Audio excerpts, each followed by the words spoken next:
Hi, my name's Steph West. I'm a harpist based in Oxford in the UK, and one of the strings on my harp is gone, so I thought it would be a really good time to show you how I change a string. So, start off, I'm going to take away the old string, feed it through the back, pull it out,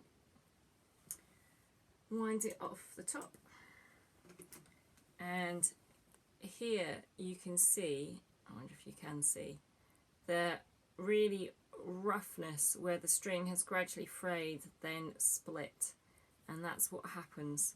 Normally you'll find it happens up the top here where the lever pin wears on it, sorry, with the semitone change pin wears, or you might find it down here.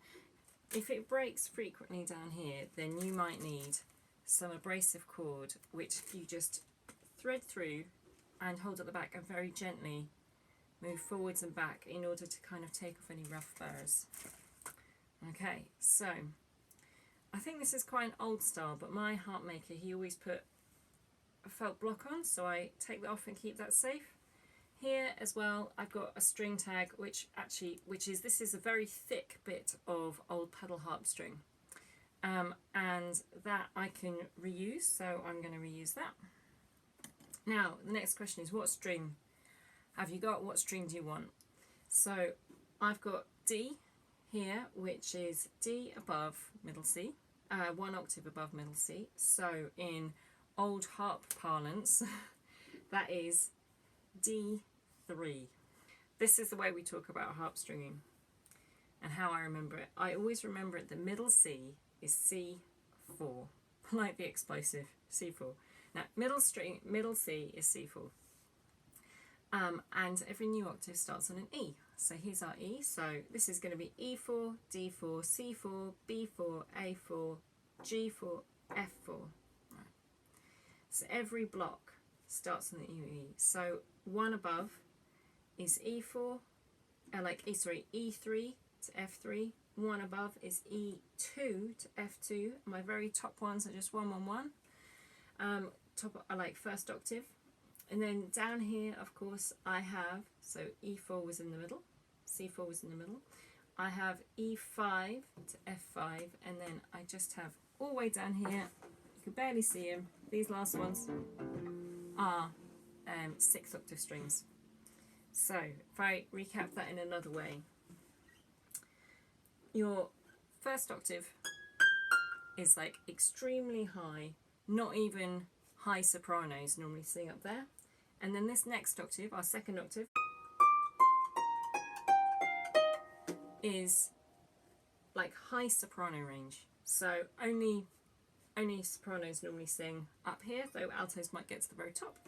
And the next bit is our main melody area. Altos sing here, lots of people sing here. Here's my missing string. And then we have, and that's your third octave, and then our fourth octave takes us into a kind of a mid-range, so like high tenor, well, medium tenor actually, where like got lots of guitar notes sit, it's where lots of accompaniment notes sit. And then we start, like, your fifth octave is about bass. And then your sixth octave is low bass. Okay, so I'm in third octave here. So I go to my string, this is my string box. And you might have, or it's really helpful if you do have anything which is like a stringing chart, so that you can figure out what string you need for what. For most harps it's quite simple because you're following one of the main stringing charts that often bow brand uses. For this particular harp here, my harp maker, he dotted about between, so I have my instructions written out on a now very old piece of paper. So for instance, I am using throat gauge up here, then I'm using some pedal gauge, but my pedal gauge is at an octave lighter. So my next bit inside my string box, I have, if you have more than one, like if you start to have any number of strings, it's a really good idea to just get them and keep them in their octaves in a bigger packet. And for me, I like putting labels on things, so I know this is for my 3rd octave, but this is actually a 2nd octave concert set.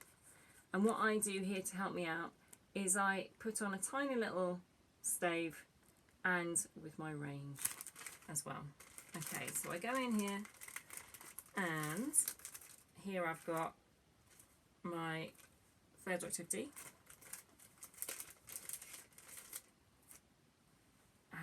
And I just, this is freshly out of the packet. I unwind it, so it's there nice and loose. A little thing I like doing is making sure at this point that my pin, the hole through there is aligned vertically, so when I pull it through later, it's nice and smooth, and I don't kind of scrape the edges of the string at all. Okay, so feed it through, put it out the back. So this is where this piece of felt comes in. And then I make 1 loop, 2 loops, I know you can barely see this, over. I'm going to do this big in a minute with something else. Pull it tight.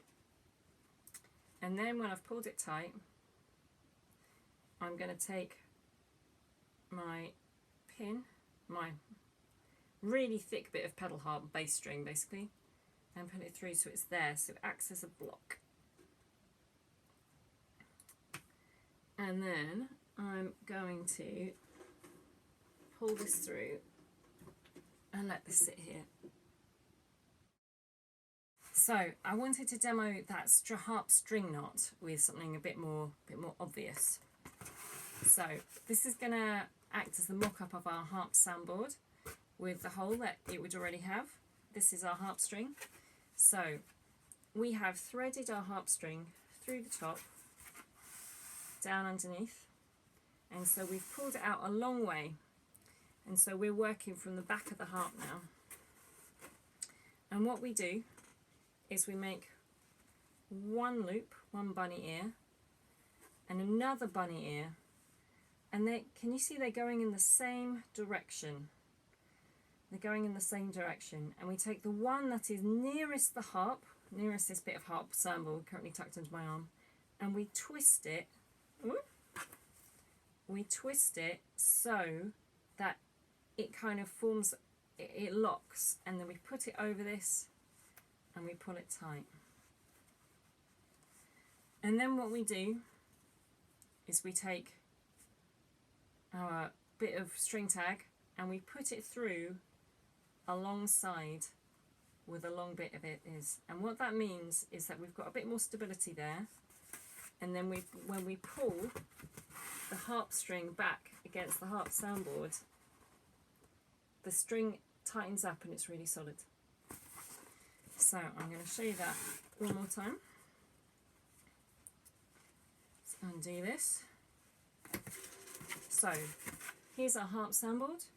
We have put our string through, we've got a long length out the other side. We might think it right hand over left hand once, right hand over left hand twice. So your right hand is bringing the string in front of your left hand each time. And you're going to turn it round once more so it locks. I'll just show you. So if I'm there, if I turn it the other way, it just opens. So you'll see with an experimentation, turn it around once, put it over, and then when you're tightening, you're trying to tighten this bit, but you're not trying to tighten this bit. Unlike normal string, what I normally do is kind of put my hands round like that. So I kind of can shuffle it down. And then the string tag's just on the floor. String tag, and I find the bit which is running alongside this end to here, and I do that.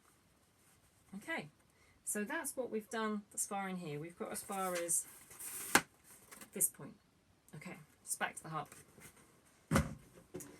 So here we are. I've got my length of string, coming up here, no problem.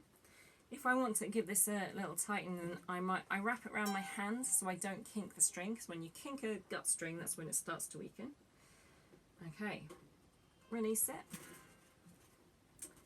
And then I loop it through, thread it through this top bit here, wind it through as much as I can, again paying attention just to let the string be kind of quite relaxed and floppy, like all nice smooth curves so it doesn't kink. Now at this point in time you want your tuning key handy, and this is the point where we like commit. Fold over the top, so you can see I've got, yeah, I can probably take my loose string to like a couple of strings away. So this is a D and I'm getting it as far as an A. I kind of bend it over, make a decisive bend. I am kinking the string at the top there. And then I start to wind on. So, this winding on method.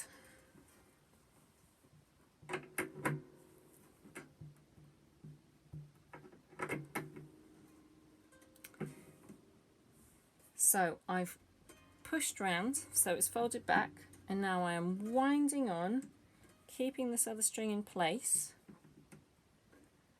and what I am trying to do is when I get to this time round to keep the new string winding on behind, like further behind the old string. And I'm going to get this bit out because it's got a bit there. Now start to listen. So I have still got, here's my C and my D's below that, so I can still come higher. So that's it. Now this is at a C.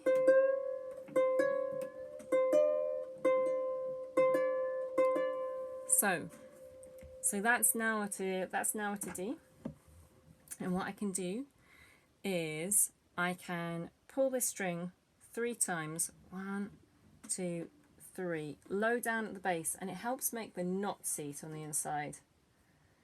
As to have a, you can hear it's gone lower again.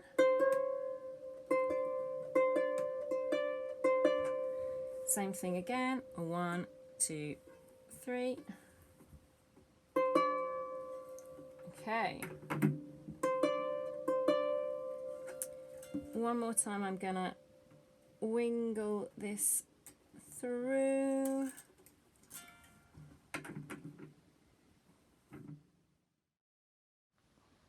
Okay, so what you can see here is the new string, and it's carefully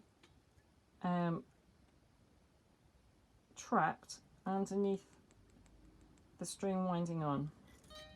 So it means that this bit here is like, it's really secure, it's not going to go anywhere. Okay, so the bit up here is really hard to see with the camera, no matter how close I get. So I've got a handy bit of cardboard and a dressing gown cord to help you out again. So we're going to pretend that this is this pin coming out here. In reality, it's just like a 2D version of the same thing. It's longer than it is wide, and it's got a hole. Okay, so we've got our tuning pin coming out from the harp. We take our string, we put it through and pull it back. And as we start to wind on, for the first couple of bits, I try, for my gut strings, I try and catch the gut string underneath the winding on, and it just gives me something more secure. And by the time I've wound round twice, I think that's enough. And then if I need to, I just carry on winding on, leaving this bit out, and you can cut this bit really short as well. Makes it really neat. And I think you need to do that really for gut strings. So for me, this is my lowest gut string all the way up to the top. And I would definitely do it for nylon strings as well, because they're really, really slippery. So these bass strings down here, every single bass string is normally a core of some form, and then it's wound with a thinner substance, whatever it is, whether it's steel with steel wound, or whether it's, in this case, I've got a silk centre, and then I've got steel wound around the outside. That's sometimes called like Celtic silk gut. or whether it's nylon wound, but it means there's a bit more grip. You can kind of feel it on your fingernail if you do that.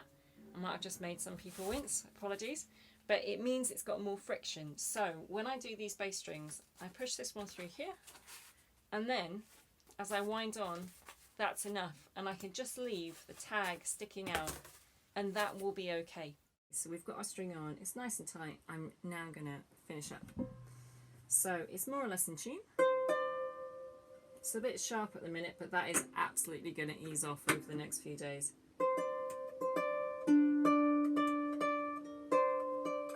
So that's as good as it's going to be right now. And then you want a pair of scissors, or I quite like a pair of nail clippers sometimes, and they're smaller so they can live in the box, and you just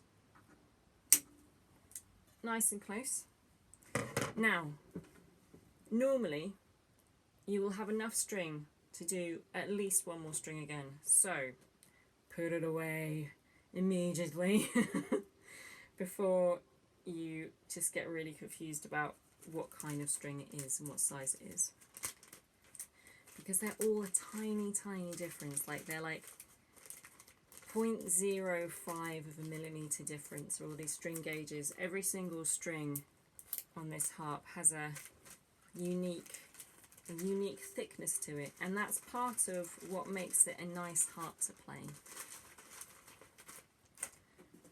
Every string on this harp has a unique thickness to it, and that helps manage the tension that you feel when you play. So if you mix up harp strings, what you'll find is you'll suddenly find you've got one string that feels kind of like too hard to play.